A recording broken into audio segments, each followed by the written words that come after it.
And here we go with yet another Lunch and Learn brought to you by Terry, Francesca, and Jay. This month is Halloween, so I will make sure that I have the hat on just for a moment for the recording purposes. Oh, that's a little bent. There we go. I don't know. I don't know. It doesn't. Maybe that's it. That's the look we're looking for. Otherwise, yeah, you look like you might That's fall right. off a ship somehow. I love it. So I didn't go with scary costume because I figured we'd be talking about scary behavior.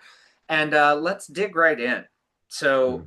audience, as always, toss into the chat your comments, your thoughts, your questions. But let's talk about fear. And it was a really interesting. It was a really interesting exercise. I'll share a little context with this. But one of the things that we talk about in one of the programs that we've done for JCI USA, some of you have been there, some of you in the audience, and it's called the North American Academy. But we talk about fears and the fears that hold us back, that stop particular behaviors, or that contribute to different behaviors. And one of the things that was interesting is people put their fears up on sticky notes and they put them on the wall. And I started to look at those different sticky notes, and I realized that some of the fears that we have were very strongly associated to different elements. And I thought this would be a great conversation to explore today. But Terry, as an air element, what do you fear? I fear being stifled, right? That might be the biggest thing that like drives me to keep moving, so I don't end up in someone else's box for very long. That one's a big thing. And the other fear that really pisses me off after dealing with it for 50 years is, am I good enough? Right? And that one's like regardless of the amount of proof that others seem to think so, yeah, that one never seems to be too far from center of my mind. You know, and I think this is going to be one of those places where it's important to say fears are not just in an element. So those fears, even as an air element, I could experience those fears as a fire, or you may experience those fears as a water. We're going to nuance this a little bit as we go forward to kind of get to the bottom of where does that come from? But I want to open it up. Francesca, what about you? Absolutely. I would say for me as someone, for those of you that in the audience that are just coming here for the first time, I lead with fire, second by water. So someone who leads by water, I'd say one of my fears has always been the fear of not doing enough, and especially growing up in a competitive athletic world for 20 plus years in dance, figure skating. I was in piano, swimming, all the things. Any time that you rested, it was perceived as lazy. So even watching a TV show or a movie, and incidentally, as an adult, I haven't watched a whole lot of movies or scary movies because of that, because there was just this culture around if you are resting, if you are doing nothing, you are lazy. So I think it's kind of like the fear of letting people down or not performing at the level that I expect myself. And it's really easy for that turn to fear, that fear of not being enough to turn into overworking and taking on too much responsibility. And then, of course, with my water as my secondary drive, sometimes my fear is disconnection or not being good enough. So really echoing what Terry said, and especially growing up in a family where I was born after loss, given the same but female name as my brother who had passed, it was always like, well, how can I ever fill this void? So I think that fear of disconnection really came in, and especially when things get busy as a fire, that fear of disconnection, not staying close to the people that really matter to me, is something that definitely pops up. But you know what's wonderful is that with behavioral elements, it's been a catalyst to just being able to understand that better, and then in turn be able to understand others better too. So how about you, Jay? What are yours? Yeah, I'll share, but I caught something as you were saying it, Francesca, and it's so telling to me, sort of the difference, right? You're a fire backed by water as your secondary. I'm a fire backed by air as my secondary. And one of the things that you had said is that fear about not being enough or not pushing enough or not driving enough, which is one of mine. But you said something and it was so quick that I want to draw some attention to it. The fear of letting people down.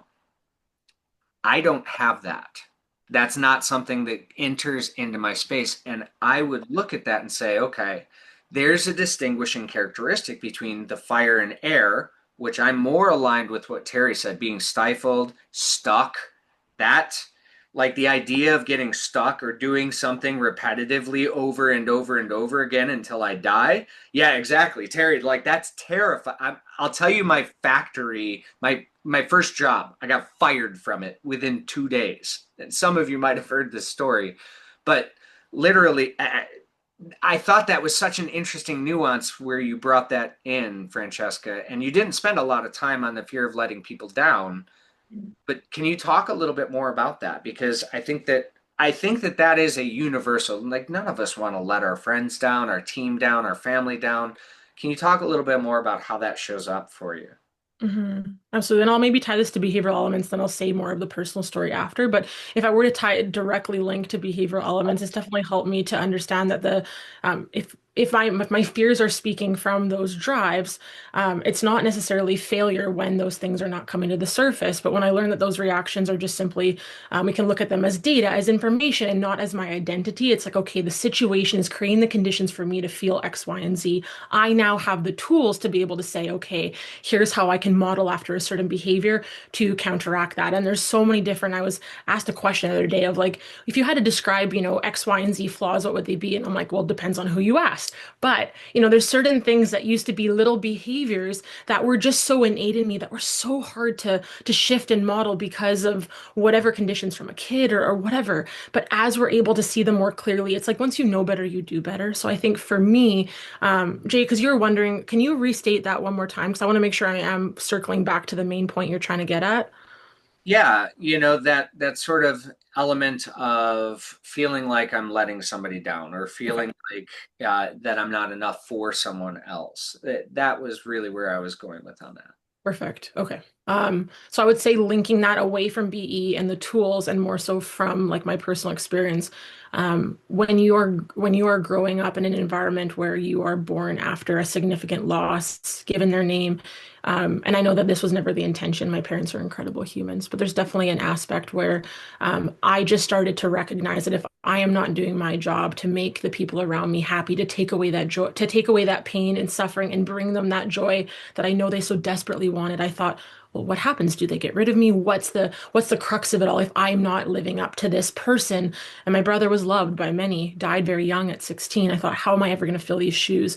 So anyone that does know me in my personal life today as an adult, Terry knows, Jay knows, many people actually in this attendee list know that one of the major things that I've had to really look internally on is the worthiness aspect. Because for so many years, when I walked into a room, I always kind of felt like I was behind his shadow. And I thought, well, what am I able to bring into the picture here? I'm never going to be Frank. And then it's kind of that distinction of like being Francesca is enough. And whenever you walk into a room, whether it's Terry, whether it's Jay, we're all bringing something uniquely different. And we just have to trust in that, right? So I don't know. That's kind of my journey with that. And not that it hasn't ever gone away, but and one of my coaches always says the patterns don't go away, they just become more subtle. So we just continue to, work away at them as the years go on. Well, and thank you for sharing that. And I know that that's vulnerable, that's vulnerable territory, and appreciate the fact that you're sort of bringing the light to that because I think all of us at different points in times have worried, are we enough? Or worried about things like imposter syndrome, like, do I actually belong in this space that I'm in? So, and I think that that can be a big challenge, and especially for someone that's maybe elevated in the water element, right? Because they're thinking about how am I showing up for the team? How am I showing up for the people around me? What am I doing to bring value to the world around me? So I think that that can definitely be something. Terry, Mhm. you had mentioned being stifled, and from an air element that lines up, right? Like an air element wants the exploration. They want to be able to check things out. They want to follow the squirrels and the trails and everything else. Where do you see like what is it that sort of brings that sort of cage of stifling to you? Is there particular venues? Is there particular environments? Like what does that look like for you? Deadlines are definitely an issue. Um, Taking on other people's expectations, right, and treating them as my own can feel very stifling. because it is as airy as I am, my water's still higher than most people's primary element, Yeah. right? So my water's up there pretty high too. So I definitely suffer from a little bit of what Francesca mentioned. But those things are really big. So situationally isn't like location wise or in this room versus that room. None of that has an impact. I'm pretty comfortable with who I am regardless of where I am. But yeah, there are times when, if I allow it, right? And that's a big if, because we all go through ebbs and flows, right? Where you're the king of the world, queen of the world, ain't nothing gonna knock you down. And then, later that same day, man, I'm gonna need a bulldozer to pick me back up a little bit.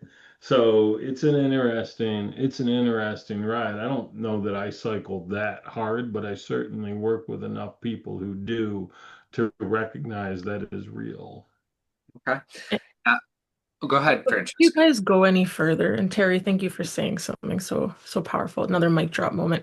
I don't know if Jay's trying to avoid saying what his fears are, but I'm not going to let us jump away from this topic till we circle back to Jay. You haven't answered. What are your fears? Tell us. He low key said, "Oh yeah, I It's like have it's all that right. We'll just too." circle back. No, He, we're not he, circling back to he nothing. rubber Jay, come stamped on. your fear is what he did. I Yeah, saw exactly, that. Good exactly. We call. Way to appreciate it, but we want to hear from you. Come on. All We're right. not circling nowhere. Not yet. I agree with Tammy and her biggest fear of sharks. But here's the interesting thing, okay? And I'm going to relate this because sharks are kind of badass, but that's not really what it is that I think most people are afraid of sharks. Where I think it is the lack of ability to control a situation.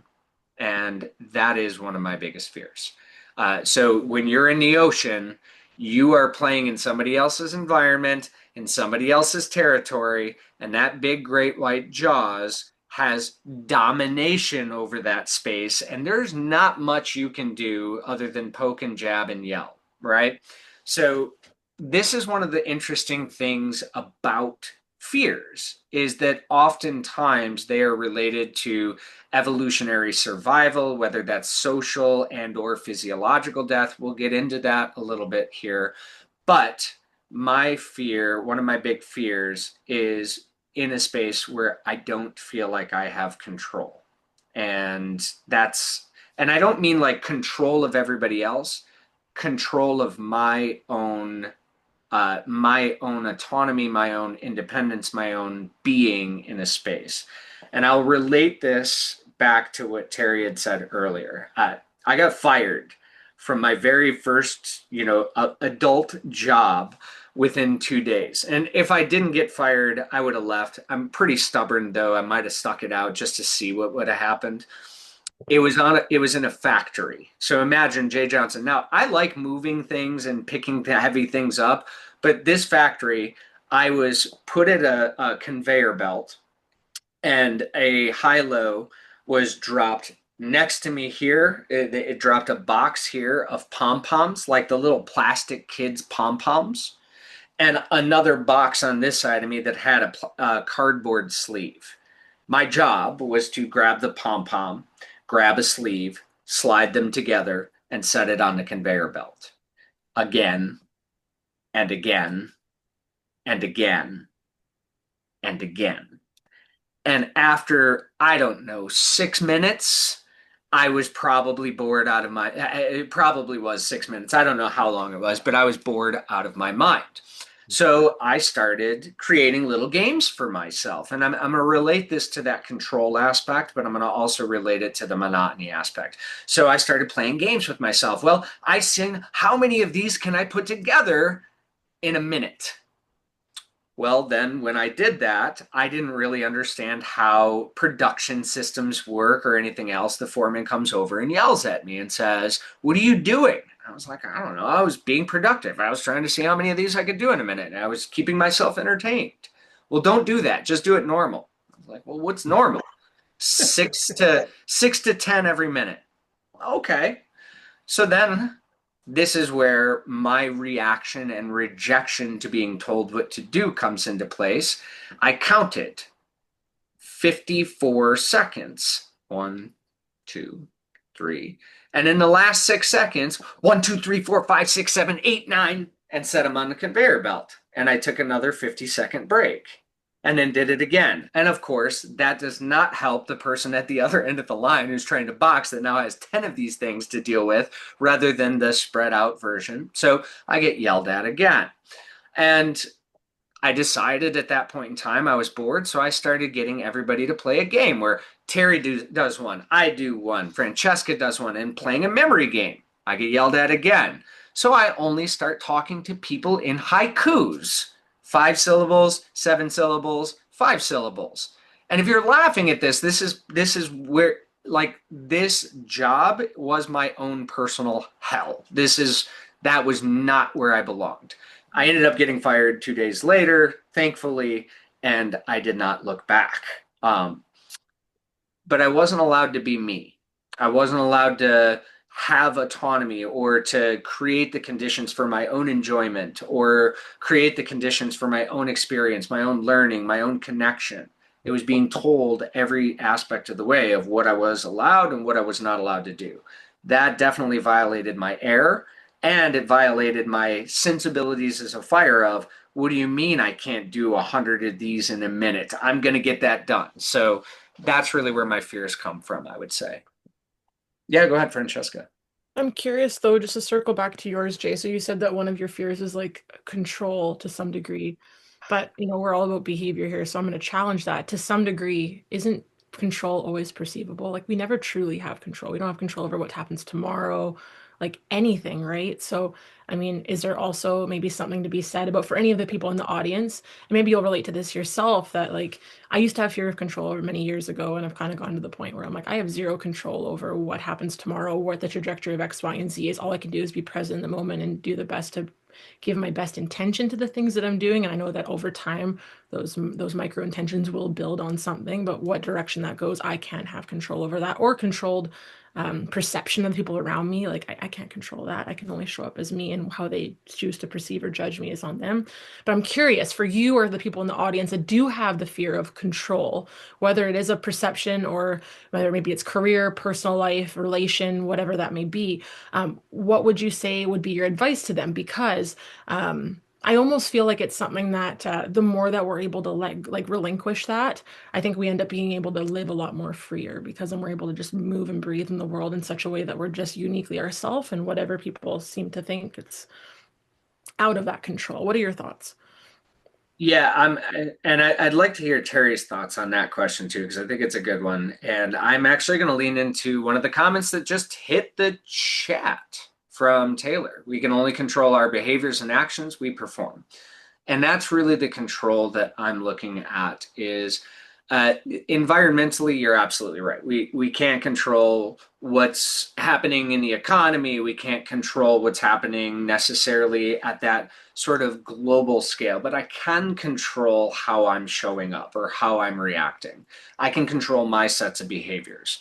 And I would say that the fear, the loss of control, is when someone else exerts control over those behaviors. That's when I feel like I'm out of control, because no longer am I getting to choose my behavioral pathways.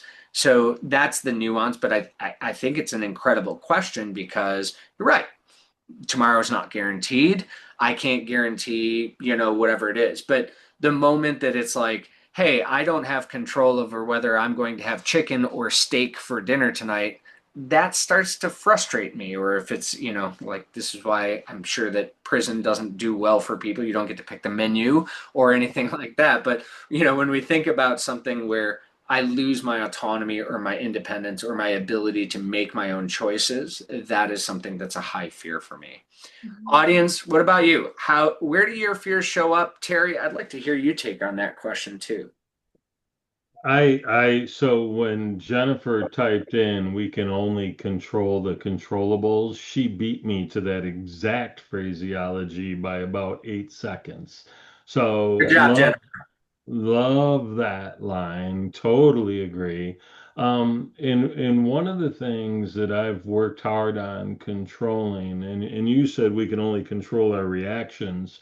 And I'm not a fan of reactions. I'm a fan of responses, Yep. right? And the reality is the things that happen 9.5 times out of 10 are neutral. And we assign meaning to them if it's good or if it's bad. And Mhm. so when we take a look at just letting it be the is that it is, and not getting hung up on this is a good thing, this is a bad thing. No, it's just a thing. You decide what kind of thing it is. And then always erring toward positivity, always erring toward optimism, always looking for that silver lining. Those are the things that I spend most of my time controlling. Sure, there are inevitable things that actually do qualify as good or bad. Mhm. Um, but even those things have a blessing tied to them if we spend the time looking for it. Yep. 100%. So there's some awesome comments that just lit up in the chat. Thank you, everybody. I'm going to start with Lana's. I used to have the need to always climb higher, to lead every group, to be the doer. And now with age and growth, I've stepped back and found it so much more peaceful. I resonate with that. And, it's really interesting. When I played hockey, I was the captain on the team. At one point in time, I was the president of the debate club. I served as president in a number of places. And, I currently lead a team for the company. And there's not a week that goes by that I don't joke and say, hey, who wants to be CEO? You want this? You want this? Take it, take it, take it. I do think it's kind of interesting. I do think it's kind of interesting in how we show up in that regard as we either age, mature, or move into different places. I don't regret any of those leadership positions. I still find myself in them in different aspects, in different regards, but it's not something that I would say that I'm actively seeking out as much. Is that something, have you noticed, and I'm curious, and I'm going to relate it to your fears, Terry Francesca, have they shifted over time? Have they become less? Have they become more? Has it been something that maybe, uh, you know, exposure to certain things has made it easier, made it harder? What are your thoughts on that? Because I think it's such a powerful question and insight to be thinking about what happens to my fears today. Are they going to be my fears tomorrow? Are they going to be my fears a year from now, 10 years from now? Because I think that's an interesting context. Thoughts? Francesca, go ahead. Yeah, that's kind, Terry, and I'll pass the baton back to you. I would say, when I was younger, it was always the thought process of if I ever were to have children, my fear would be to have to bear the pain that my mom and dad went through losing Frank. And I thought to myself, no, I'm not cut out for that. I may be, but I don't want to know. It's one of the reasons I've made the decision not to have children. But that was a huge fear. Of course, that went away once I made certain decisions, whether or not that's me escaping the problem. It still fixes it to some degree. And then in another sense, I think that for so many years there was such a need or a want for the external validation because that was all I knew in figure skating and dance. If I won a medal, if I won gold, if I got all of these awards at the year-end banquet, that's how I knew I was, giving my all or I was proving my worth, whether it would be to my coaches or to my parents. And then as I got older, it's not that you don't seek that to some degree, but specifically in the last 2 years, just in my own personal circumstances, I've really learned that, and it's all external, right? Our external conditions that definitely they shift the internal to some degree if we allow it and we do the internal work. It's just me recognizing that if I'm not my own cheerleader, like that's the only person that ever really matters is my 80-year-old self's opinion and my 8-year-old self's opinion. So those two people are what matters. And if I can gain not my validation, but my worth and my compass from them, everyone else doesn't matter. So that kind of helped mitigate I don't want to let anyone down. I'm like, am I letting myself down? And there's certain moments in my life where I go, why am I doing this? I'm letting myself down. I am whatever it may be. So that's kind of been my compass. And then I would say, in terms of like kind of tailoring into what Jay's thing was with control, not on perception, but I would definitely say in terms of like what's happening next? What's the 5 year this? What's happening in 10 years? That used to be a huge part for me. I love just having a vision and a goal. And I would say just personally in the last several years of my life, the conditions that have been created have not had that, like, hey, here's a vision, here's a plan. There hasn't been anything of that nature, and I've really stepped into a trust of, I'm not trusting anybody else, but I'm trusting myself. So 2 years ago, or I guess it was a year ago, technically, I sold my house in Canada and I had moved and did a 40-hour road trip to the States and changed my entire life. A lot of people that are in the chat are now my very close circle, and my life, my circle, my family, everything shifted in my life. And it's one of those things where you can't do that unless you have trust, not for what's going to come, but for yourself, and knowing that some part of this process is making me the person I'm meant to become. So that would probably be my biggest shift. And I'm so grateful for it and for all the pieces that accumulate amongst it. So, Terry, how about you? I love that. Before you go, Terry, can I draw something out? Because I think this is a powerful tool and a takeaway for the audience from what you said, Francesca. Is I really like the frame of what does my 8-year-old self think and what does my 80-year-old self think? And there's points in times that I'm like, man, my 8-year-old self would be kicking my ass if I was, thinking this way or doing this. And kind of framing it from that perspective of am I being true to who I am and who I was and when I was full of curiosity and there were no restrictions, or am I being true to what's going to matter in 40 years when I hit this spot in my life? I really like that framework. So I just wanted to draw attention to that as a takeaway. What does your 8-year-old self say? What does your 80-year-old self say? And where do those things line up? So thank you for that. I think that's really powerful. And before I pass the baton to Terry, I'll share this tool with the audience if you want. One of my keynotes is literally about your 8-year-old and your 80-year-old self. And one of the things I talked about is, if you can, get a photo of yourself, and if you can age it to the age of like 80 or whatever age it is. And if you are 80, age it to the age of 100, whatever that may be. But if you can have a version of yourself that you can look at, and you might see, your mom or your grandma, you might see, or grandpa, whoever it may be in that photo. I think it's a really beautiful process to begin with. But if you can do that, it's a great visual reminder of, like, I'm doing the work for her or for him. And I hope when they look back on my life, they shake my hand and say, thank you so much. So, anyways, Terry, that's my back to you. But I thought I'd just pass that to the audience if they ever want to do that. My fear is that aging it to 100, it might just look like a skeleton at that point in time, and it's scarier than Halloween. All right, Terry, swing away. I don't want to hear what you have to say. God. I'm just thinking about how pissed my 80-year-old self is at me. My 8-year-old self is like, way to go, dude. Way to stick to it. It's fascinating for me because I was just telling somebody yesterday. Actually, I was on a coaching call this morning. I was telling him the difference in who I am and how I show up and what I get done and how I execute over the last 2 years is so significantly improved than what it was before. I had a long-standing history of, honestly, things just came easy, man. It wasn't ever that hard. And anything that was hard, I could talk my way out of in a heartbeat, right? I'm reasonably clever. I'm reasonably intelligent. I'm reasonably present and grounded and like all the things that people want to be. I feel like I had a natural head start.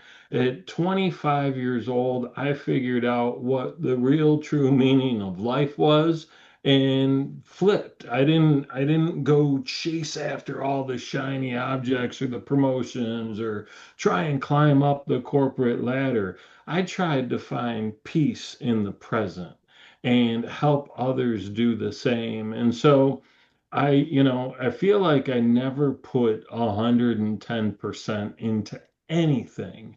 And it took me a while to realize that it was almost like a back door, right? Oh, well, that didn't work the way I wanted it to, but I didn't really give it my all. And about a year and a half ago, couple of years ago, I'd taken over the laundry at home. And to be honest with you, I wasn't allowed to do the laundry because the folding looked like it was done by a 6-year-old. It looked like my 8-year-old self came in and folded the clothes. Um, and and my wife wanted 80-year-old perfection, not 8-year-old slop. But she got busy enough and tired enough and sick of doing that herself enough that she's like, well, why don't you do it? Fine, I've been waiting. It's my chance to shine.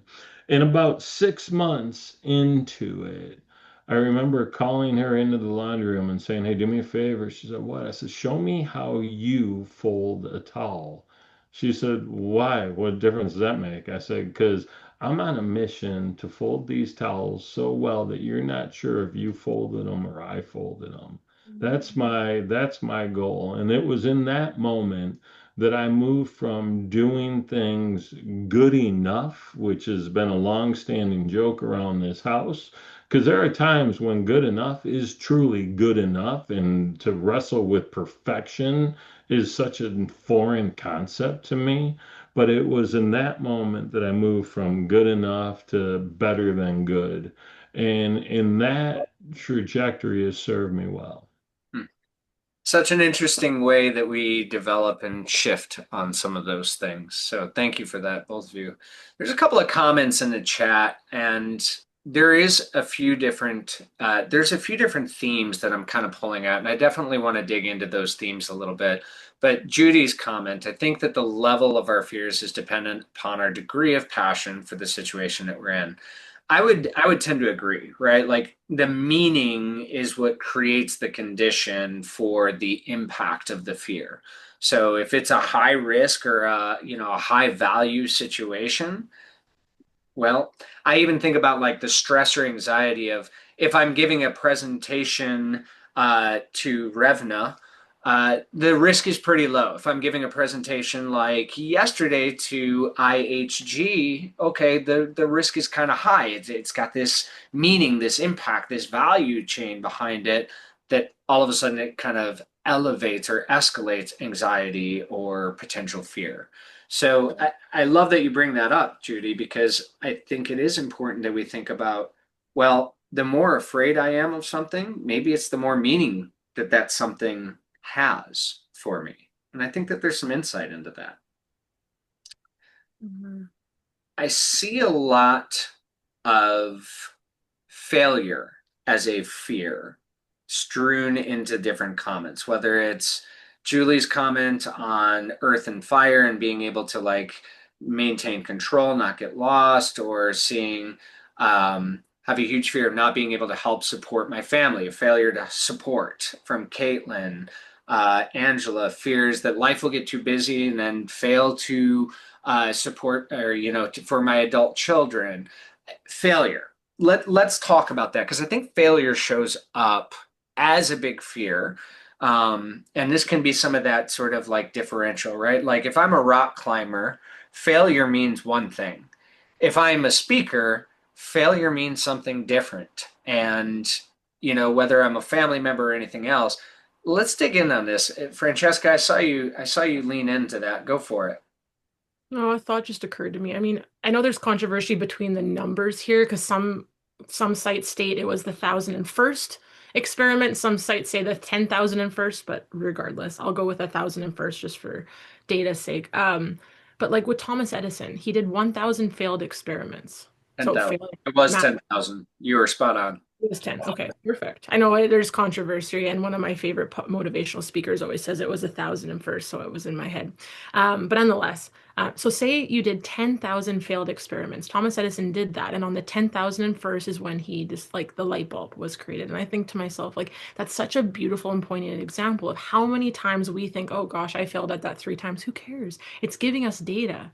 And every single time that we're able to just incrementally get closer to whatever we think we're getting, the amount of times that I have quote unquote failed at something, whether it was trying to land a triple jump on the ice or whatever it may be, or something in business, even what I thought I was trying to achieve was never actually the outcome. Because, I mean, if you think about it, think about the amount of things that we've done in our lives that we're like, oh yeah, I'm failing and I'm trying to do all this stuff to get to here. But then we get there and we're like, that wasn't even the destination. I was meant to become this person. I was meant to learn these things. And now that I'm here, I actually realize I want that. But had I not went through all of this, I wouldn't have known that, right? So I just think that, and I get it. I validate the fear. It's not that it's not. It's incredibly valid, and we see you. We appreciate you all being so vulnerable. If we can shift that fear to this is data. What did I do? What can I do differently next time? What is this here to teach me? What can I just slightly shift that might make the result just slightly different next time? You just never know. And maybe not making the win about the destination, but like, what did I learn in the process? Terry or Jay? The learning's the key, right? I've said it for years. There's only two ways to actually fail. One's to not try, and the second's to not learn, so you get better the next time. Other than that, you can't possibly fail. I remember being in an office in Ann Arbor, Menlo Industries, Rich Sheridan, around 2009, 2010. They're a software programming company and development house. And like on a dot matrix printed page in big font, it said fail faster. And Mhm. I was like, where am I that a place is actually encouraging not just failure, but to do it fast? I was like, Yeah. blew my mind in 2010. Nobody was talking about failure and certainly not celebrating it. And boy, did that open my eyes to what life really is about. And I love that lesson. And here I am telling that story 15, 16 years later, like it happened yesterday. Yeah. Yeah. I love that. Jay? Honest, fear of failure is probably one of my drivers. And I'll share, like even something like behavioral elements. And for those that were sort of behind the scenes, and I know there's a couple that are on here that were behind the scenes when we were developing this a decade ago. Um, there was a lot of failures, and they were frustrating. And now I am a person that when I get fixated on something, there's not much that's going to stop me from doing it. But I will say, when it started to become a thought process of this isn't possible, I couldn't find the right algorithm, I couldn't find the right methodology. I felt like I was failing because, as both of you know, you've heard me talk about, I was told I'm not good at math, which is actually 100% not true. But I started to believe that and I started to feel that. And it was one of those things where it was just like, maybe I am just going to fail on this. Maybe this isn't possible. And it took about 2 years to develop the entire methodology of the behavioral elements thing.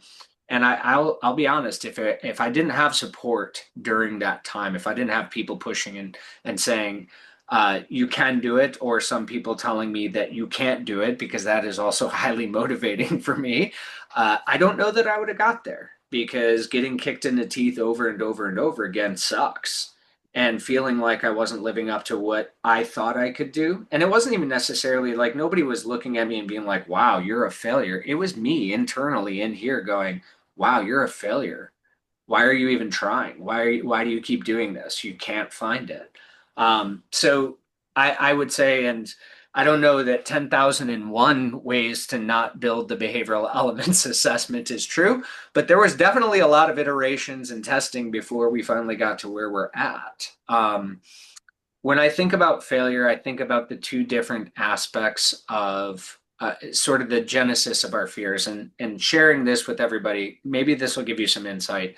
We fear generally two different forms of survival: physiological survival. So a lot of our fears may be related to us surviving a shark attack, or, starvation, or something that's going to literally physiologically end us.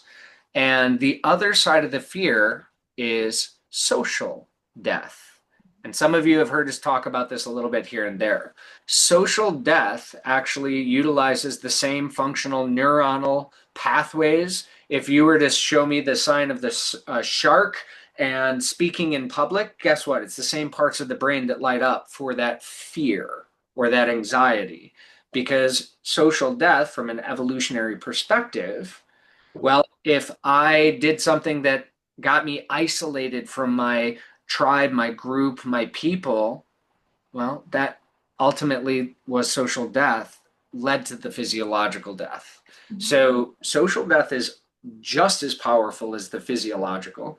And I think that when I think about failure, it's often the fear of failure from a social standpoint, whether it's ego internally, whether it's letting somebody else down, whether it's looking dumb, whether it's any of those types of things that we tell ourselves in our brain, even if that's not how we're perceived.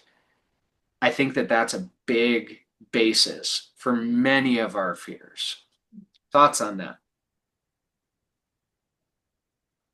That's well said. And Terry, I don't know if you have any thoughts. The one thing I thought maybe to bring up, if you guys are okay with it, maybe just like touch on how each of the elements kind of relate to some fears. Because some of the things that you said, Jay, I thought to myself, I'm like, for any of you that are new in the group, are you guys okay if I maybe share a couple of those? Yeah, let me answer the first question, but I think that's a very good move, right? So, and I say that and I completely forgot what I was going to say now. So, yay, my Oh, there you fear go. Think of of it. remembering. No, I think the reality is when you said something, Jay, that's so important.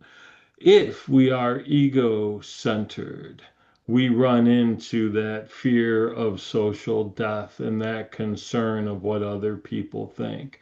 Once we elevate consciousness a little bit past that, I don't think we're as concerned because we start to realize pretty quickly that most people truly don't give a rip. They're not paying attention to what you're doing. They're so focused on their own world and their own grass that they don't care about yours. And even if they do, you kind of have to wonder, like, I use the line all the time. I don't take criticism from people I wouldn't ask for advice. Amen.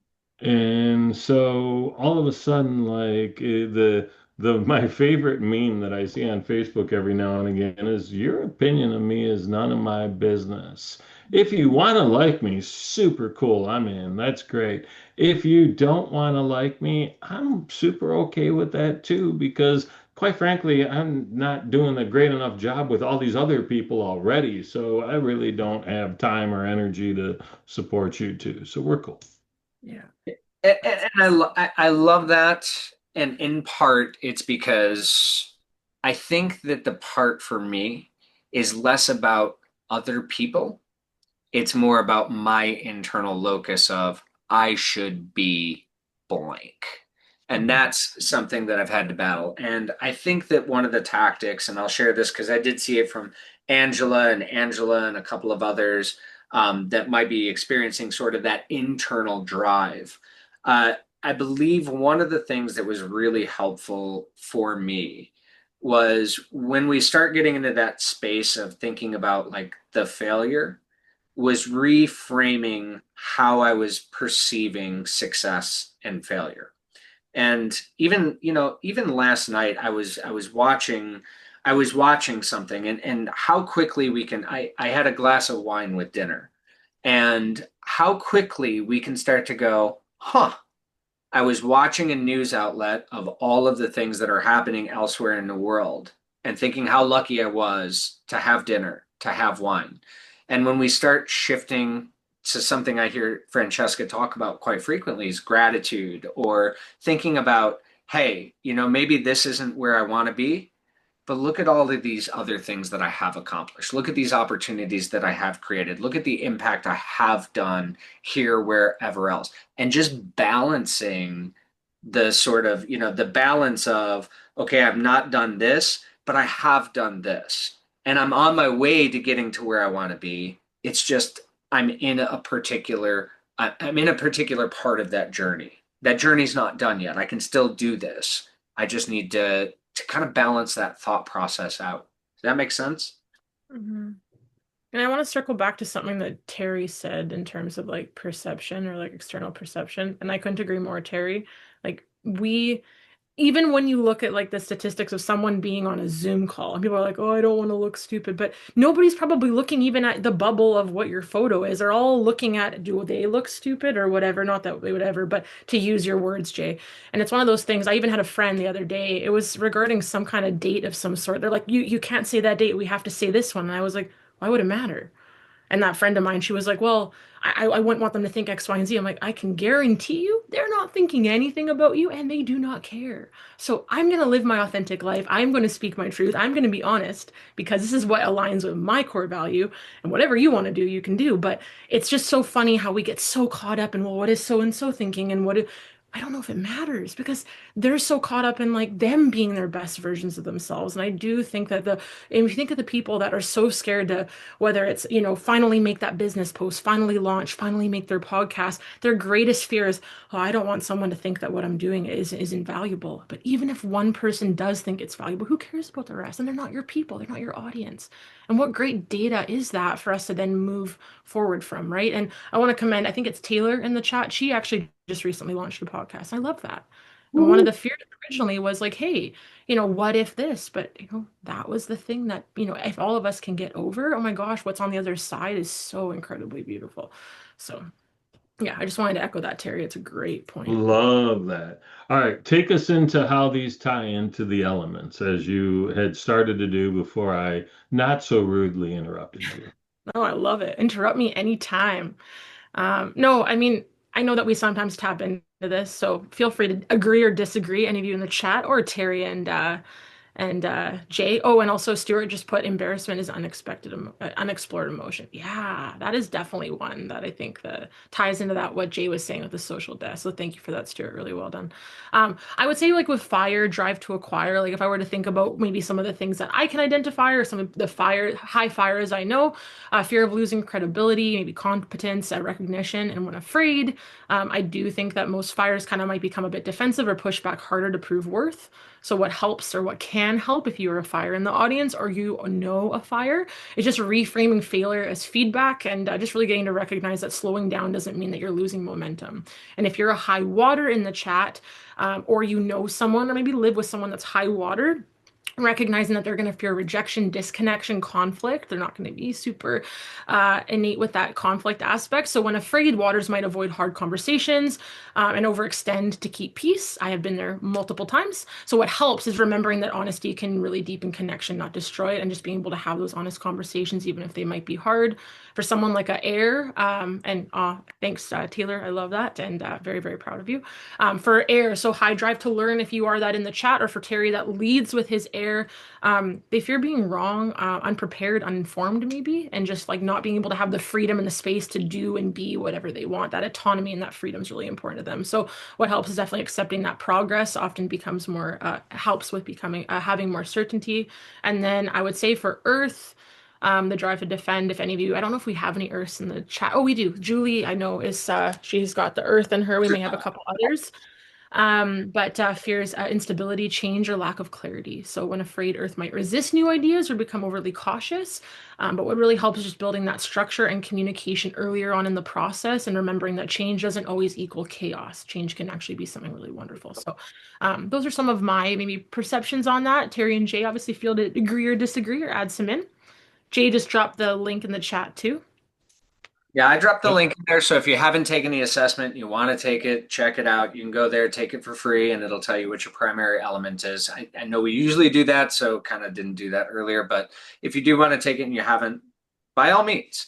But, I think, and thank you for that, Francesca, I think is spot on, the analysis. I think that one of the things that we need to say here too, we all have all four of the elements. The elements are tied to different neurobiological functions, our core biological drives, the drive to acquire, the drive to defend, the drive to learn, the drive to bond. We have all four of them. Each of them might pull at us at a different level. So it's not going to be necessarily that Earths only own the uncertainty, because we've probably all, I make a joke in it, come down to my office. I don't care if you're a fire. I don't care if you're a water. I don't care if you're an air. I don't care if you're an earth. We're probably going to be going, that I'm getting a raise. No, probably not. Right? We're going to be worried about what is this or managing that uncertainty.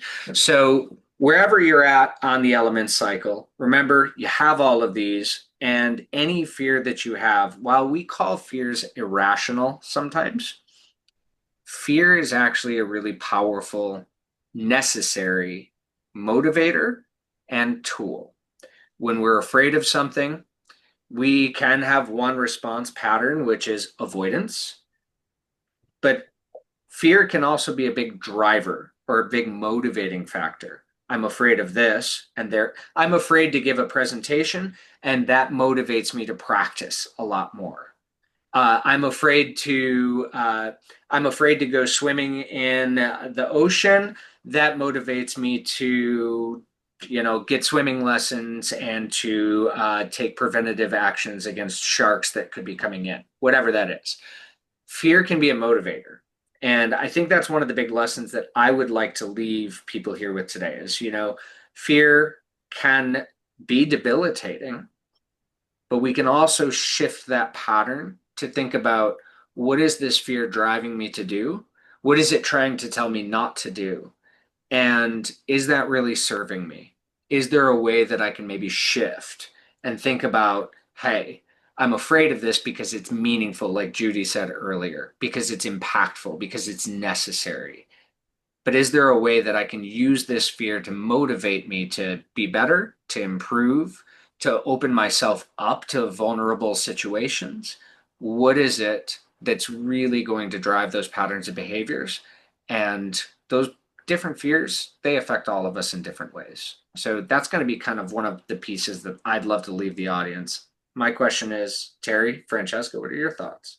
What do you want to leave with? I want to talk about the belief system that we have, right? And so I love the way that you reframe fear from something that's going to be debilitating and hold us back to something that's going to be motivating and push us forward. And that shift isn't necessarily a challenging one once we get in the habit of doing it.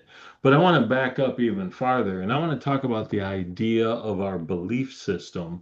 Many of us hold so tightly, so dearly, so deeply onto these beliefs that aren't even ours. They were programmed into us, maybe by parents, maybe by teachers, coaches, the news, friends, whatever group of people that we associated with. But we take in their garbage and hold on to it like it's ours for life. So my thought process is always examine.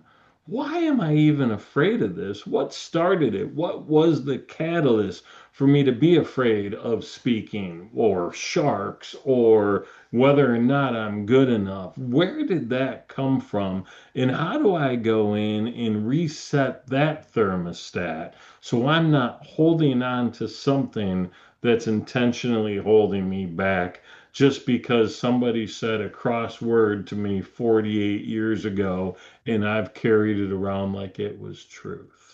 Math isn't your thing, Jay. You're spot on, Terry. That doesn't serve me anymore, and it's actually 100% not true, but I carried it a long time. So I'm so glad you brought that up because I mean, we're all human. We're all probably carrying some of those things around that need to be challenged and tested. So thank you for that. Francesca?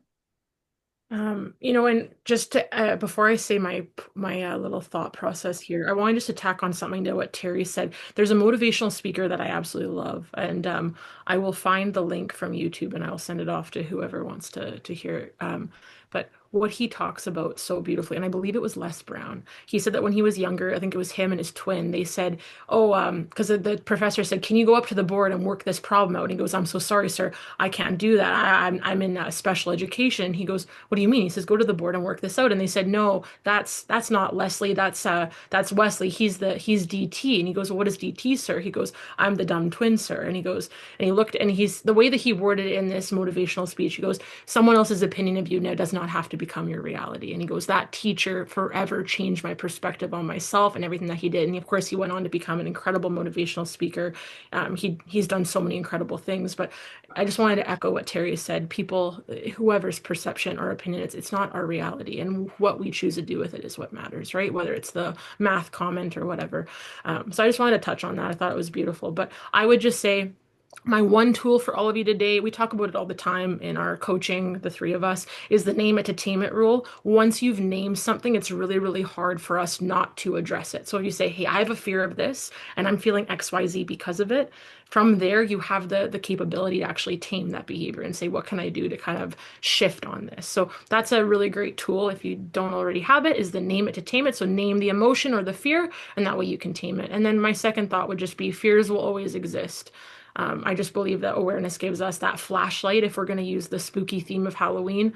And I think that if we can understand our behavioral drive, whether it's through BE or however you choose to do that, I believe that we can walk through even the creepiest communication traps, whether, whatever it is, but with that confidence and that compassion. And all I hope for all of you is as you head into this season, just notice what scares you, name it, and just remember that awareness is your superpower because it's not like we're ever not going to have a fear in this lifetime. But if you can just be aware of it, that's where the magic is. So that's my thought today. Well, and I love that, Francesca, because when we name it, that's going to give us some insight into, okay, is this a social death fear? Is this a physiological death fear? Is this something that I should be avoiding? Is this something that I should be engaging with? Is this something that can motivate me? Is this something I can rebalance? So that naming it is such a powerful aspect. And I'm gonna assume that it's not always just the surface level. It's not just the shark that's in the water, but maybe it is the fear of control or loss of control or inability to protect myself that's below the surface. That's also something that we got to dig in a little bit because we tend to try to avoid the things that are scary. So hopefully, name it, tame it, and then at some point in time, we can probably even claim it. That's what I'm doing with math, by the way. I'm claiming it now. I So, own that. I own numbers. I love that idea because we talked about the fear of uncertainty earlier. And if you name it, it becomes far less uncertain. yeah. So great Yeah. stuff. Awesome. Well, I want to say thank you to you, Terry, and Francesca for being here as always and sharing such a powerful and vulnerable conversation because fear can be a little scary to talk about sometimes. And I don't think that we do enough fear work internally and just generally publicly because we all have them. It is a necessary and essential set of emotions that come along with fear. So thank you for being here and for being so open and transparent and sharing these tactics with everybody. Of course. Yeah. And Good conversation. Thank you. also thank you to each and every one of you. So I'll put my I just want to say thank you to each and every one of you for joining us on the Behavioral Elements Lunch and Learn Halloween edition this month. And I will look forward to seeing you all next month as we tackle other behaviors from the behavioral elements lens. So thank you everybody for your awesome comments, engagement, and participation. Until next time, be safe, be healthy, and be well. Thank Take you, care. everyone.